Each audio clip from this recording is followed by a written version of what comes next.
Few brands are as globally recognized as Kentucky Fried Chicken, better known as KFC. But did you know that Colonel Sanders was a real person who lived in a Victorian-era mansion?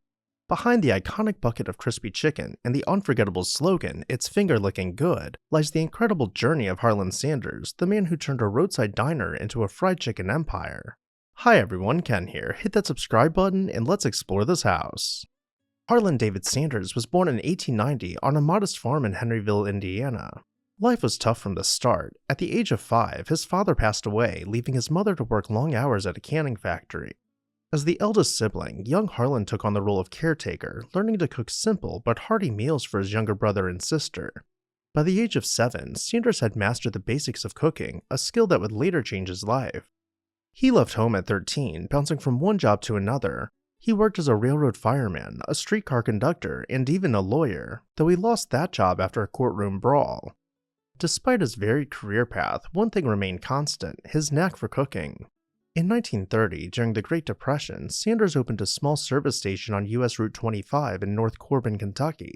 Here he began serving meals to travelers, cooking at his own kitchen table. His fried chicken, seasoned with a blend of 11 herbs and spices, quickly gained a reputation. By 1936, Sanders' culinary success earned him the honorary title of Kentucky Colonel from the state's governor.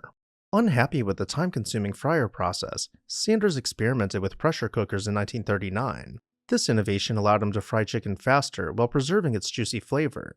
His secret recipe, finalized that same year, became the cornerstone of what we now know as KFC's original recipe.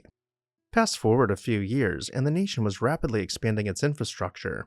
As traffic patterns shifted with the construction of Interstate 75, Sanders saw his business decline. In 1952, he began franchising his fried chicken recipe to other restaurants. His first franchisee, Pete Harmon of Salt Lake City, coined the name Kentucky Fried Chicken and introduced the bucket meal, a genius marketing move that would become synonymous with the brand. Sanders traveled across the country, sleeping in his car and pitching his fried chicken concept to restaurant owners.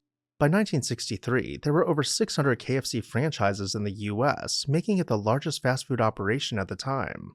Sanders, always dressed in his signature white suit and string tie, became the face of the brand.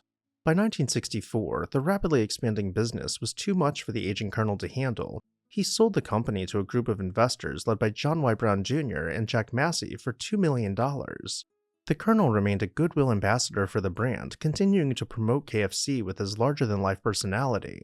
In preparation for his retirement, he purchased Blackwood Hall, a 5,000-square-foot Victorian-era house in Shelby County, Kentucky. The home had originally been built back in the 1860s and had been well maintained throughout the decades. Just like the famous red and white of the KFC brand, the house too was painted white to cover its red brick facade and adorned with a red tin roof. Having grown up poor, he only wanted a house large enough for his family to visit, with room for all the grandkids to run around. We'll explore more of the grounds and outbuildings in a while, but for now let's make our way up to the porte cochere. Here we find the front door, tucked away and up a few red tile steps, similar to the flooring you would have found in KFC. Entering the colonel's residence, we step into the stair hall to find that the interior of this old Victorian-era mansion has been blended with the fashion trends of the time. From sponge paint on the walls to a grand crystal chandelier, it evokes the taste of both the mid-1900s and the mid-1800s. Several of the rooms are arranged off the stair hall, including the library, which boasts rich wood paneling. At the other end is the dining room, which is more in keeping with the Victorian-era aesthetics, though when he updated the home's HVAC, it appears the fireplace was replaced by a hutch.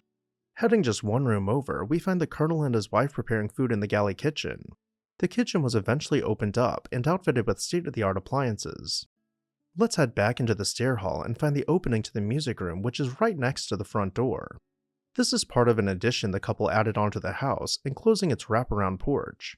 By doing so, they were able to create a large, L-shaped room which could also function as a home office that was flooded with natural light. This addition wraps all the way around to the dining room, making the drawing room the heart of the home. Though when not entertaining, the couple could be found in their living room watching television from their rockers.